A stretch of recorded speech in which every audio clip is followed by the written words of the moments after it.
Do we have Mr. Robinson present? Yes, Your Honor.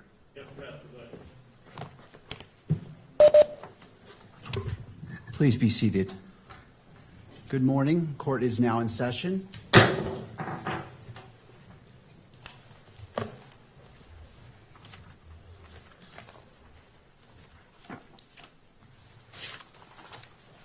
Calling the case 251403576, State of Utah versus Tyler James Robinson. Counsel, could you enter your appearances, please? Chad Grunander, Jeff Gray, Lauren Hunt, Ryan McBride, and Chris Ballard for the state, Your Honor. Good morning, counsels. Good morning, Your Honor. Kathy Nestor, Michael Burt, and Richard Novak on behalf of Mr. Robinson. Good morning, Your Honor. Good morning to you all. Good morning. And to the jail, do we have Mr. Robinson present? Yes, Your Honor. All right. Mr. Robinson, good morning to you as well. Counsel, as we begin, I have entered orders allowing the admittance of Mr. Michael Burt, Mr. Richard Novak, pro hoc vice, and appointing them along with Ms. Catherine Nestor to be Mr. Robinson's counsel. The court enters findings that the combined experience of counsel meets and exceeds the requirements of Rule 8. Counsel, do we have, what would we like to accomplish today? I have two items, Judge. I just wanted to make a record that under Rule 16 of the Utah Rules of Criminal Procedure with respect to discovery, the state is required to provide to the defense within 5 days of the defense's request the discovery that we relied on in making this charging decision. We'll be prepared to do that, so we'll look for defense counsel's request or the next day or so, and we'll provide that to the defense. Thank you.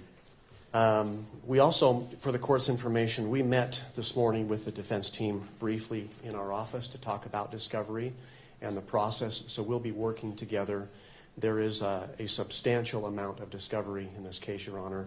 It's voluminous, to say the least, and we're working on a process where we can exchange information as quickly as possible and be efficient in that process. The other item I had, Your Honor, I saw that over the weekend there was a protection order, pretrial and trial publicity order entered by Your Honor. And I just was seeking some clarification. On page 2, at the end of the first paragraph, it reads, "To that end, lawyers participating in the investigation or litigation of this case shall inform all witnesses, investigators, consultants, staff members, or other members of the prosecution or defense teams that the prohibitions contained in this order." The state were seeking some clarification with respect to the phrase "all witnesses," Your Honor. There are a number of witnesses that have yet to be identified that will likely be used in the state's case. This occurred in front of 2,000 to 3,000 students at Utah Valley University. So we're in the process of identifying those witnesses. And so those individuals are presently unknown right now. So we're looking for a little clarification from the court. And I suppose we're not going to make any arguments today, but there may be some follow-up pleadings that we may need to file.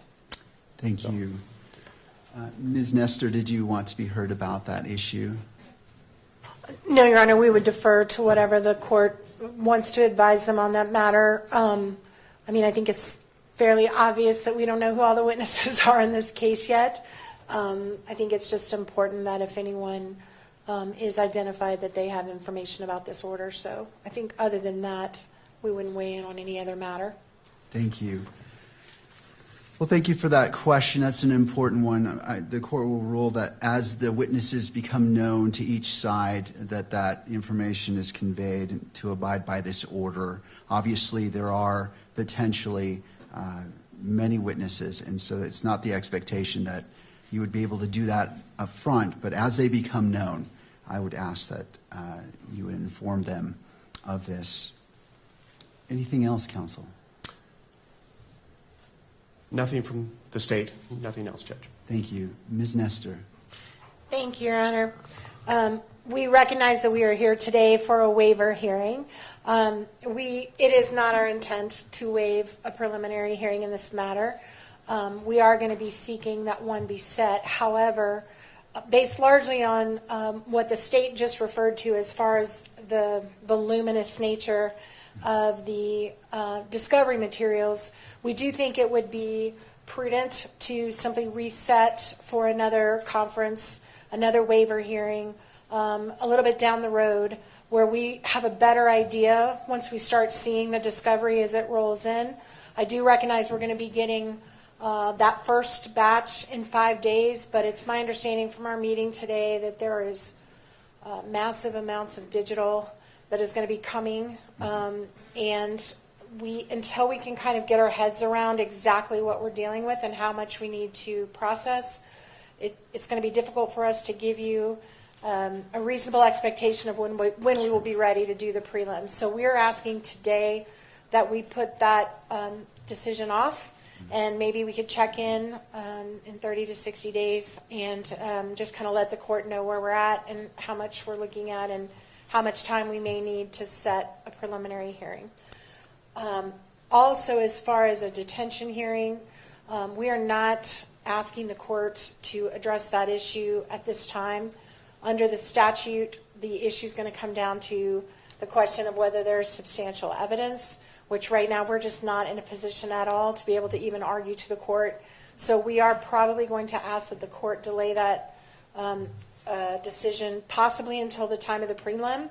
But if it's sooner, we will ask the court for a hearing. But at this time, we are not asking the court to make any decisions on that matter. Thank you, counsel. In regards to the next hearing date, how about October 30th at 10 a.m.? That works for the state, Your Honor. Thank you. All right. That's fine for the defense, Your Honor. All right. Now, as we're at the beginning, anything further from counsel from either side? No, Your Honor. Thank you. No, Your Honor. Thank you. As we are at the beginning of this case, it is my intent to only speak when I'm needed or it is necessary. But today I do wish to provide guidance and expectations that you can have for this court and wish to enter an order as well. As this case moves forward, Mr. Robinson's constitutional rights will be protected at every stage. He sits before this court presumed innocent, and that presumption remains unless and until each element of every offense charged against him is proved beyond a reasonable doubt. At the same time, and as applicable, victims are entitled under our Constitution to be treated with fairness, respect, and dignity, free from harassment or abuse. Justice demands that both of these principles, the rights of the accused and the rights of victims, be honored without compromise. I remain steadfast in my oath that I made 56 days ago to support and defend the constitutions of the United States and of Utah. I will carry out my duties with fidelity, transparency, and impartiality, treating every person who appears before me with the dignity and respect they are inherently due because they are human beings. Let me be clear. I will not put my finger on the scale of justice. These proceedings will be open to the public, conducted in accordance with the law, and handled with diligence and competence to ensure that justice is never compromised. It is the standing order of this court that Mr. Robinson shall be allowed to appear in person so he can fully engage with his attorneys and participate in these legal proceedings. Counsel, regardless of who is watching, whether it is the nation or a single individual, we must fulfill our roles with integrity, civility, and diligence. I encourage each of you to give your very best to this case. Neither Mr. Robinson nor the people of Utah deserve anything less than the fair and impartial administration of justice. In regards to the next hearing, counsel, on that October 30th date at 10 a.m., it's the court's intent that be in person if it be the wish of counsel for the defense for Mr. Robinson to be present. It is, Your Honor. Thank you. Thank you. Counsel, anything else that we can address today? Your Honor, we appreciate the court's comments with respect to Your Honor's role in this case. In like matter, we commit to approach this case with integrity, with professionalism and civility.